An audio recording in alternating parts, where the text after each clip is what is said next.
Hi hello. இப்போ எல்லாருமே உங்களுக்கு என்ன சொல்கிறதுனா, எனக்கு ஒரு நெகிழ்ச்சியான தருணம் நடந்தது.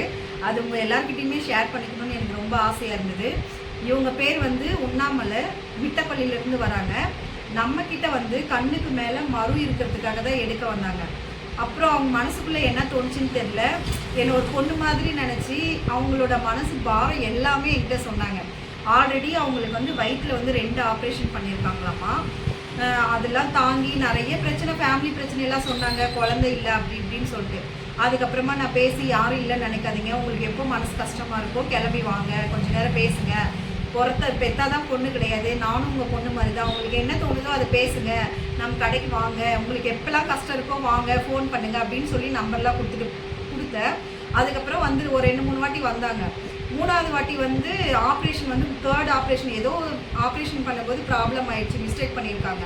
அதே இடத்துல மறுபடியும் ஆப்ரேஷன் பண்ணணும், அப்போ தான் சரியாகும்னு சொல்லிட்டு இருக்காங்க. 3வது ஆப்ரேஷன் போயிட்டு பண்ணியிருக்காங்க. அவங்க யாருக்குமே ஃபோன் பண்ணலை, பெட்டில் இருந்துட்டு எனக்கு தான் ஃபோன் பண்ணாங்க.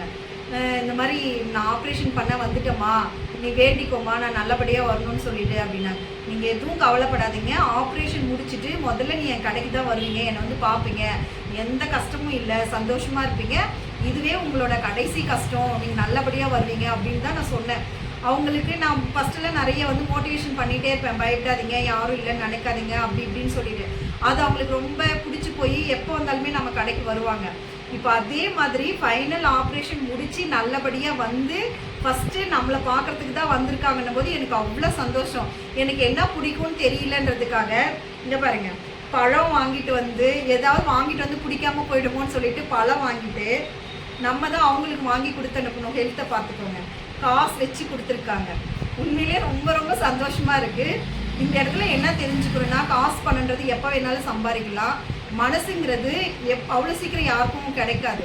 ரொம்ப காசு இருக்கிறவங்க கிட்ட நம்ம ஃப்ரெண்ட்ஷிப் வச்சுக்கணும், நட்பு வச்சுக்கணும், அது எதுவுமே கிடையாது. இந்த மாதிரி ஆட்களுக்கு நம்ம நல்ல வார்த்தை சொல்லும்போது நம்மளை தேடி இவங்களோட ஆசீர்வாதம் நமக்கு எப்போவுமே நல்லா இருக்கும். அது எனக்கு ரொம்ப சந்தோஷமாக இருக்குது. இது நீங்கள் எப்படி எடுக்கிறீங்கன்னு நினைக்கல. எங்கள் ஸ்டூடெண்ட் கூட அவங்க பேசும்போது ரொம்ப இமோஷ்னலாகி அழுதுட்டாங்க. என்னடா ஸ்ருதி, அவனுக்கு அந்த செகண்ட் என்ன தோணுச்சுன்னா, உங்களை மாதிரி நானும் வரணும்க்கா, காசு முக்கியம் கிடையாது, இது மாதிரிலாம் இருக்கணுமா அப்படின்றது எனக்கு தோணுதுக்கா அப்படின்னு சொல்லும்போது அதுவே அவங்களுக்கு டேர்னிங் பாயிண்ட் தான்.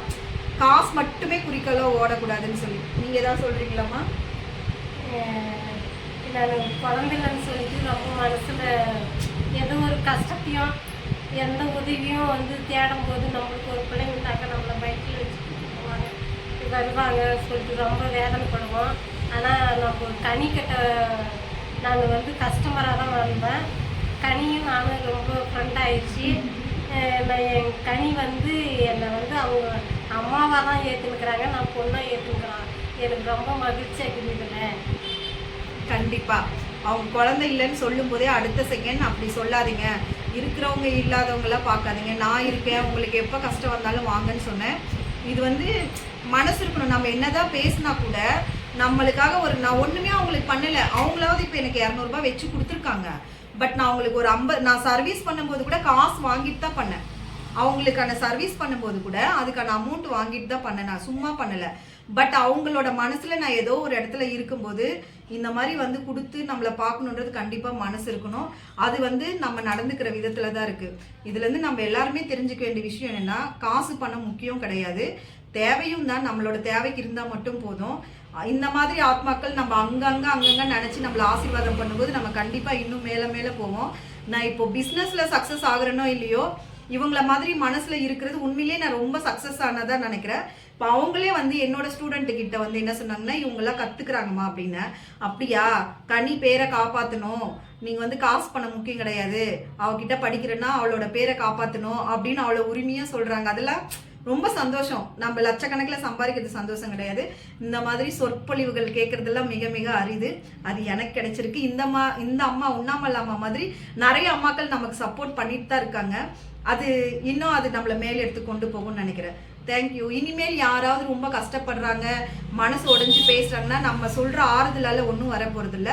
கஷ்டப்படுறவங்களுக்கோ மனசு ஆறுதல் தேடுறவங்களுக்கோ நம்ம ஆதரவாக இருந்தாலே போதும்.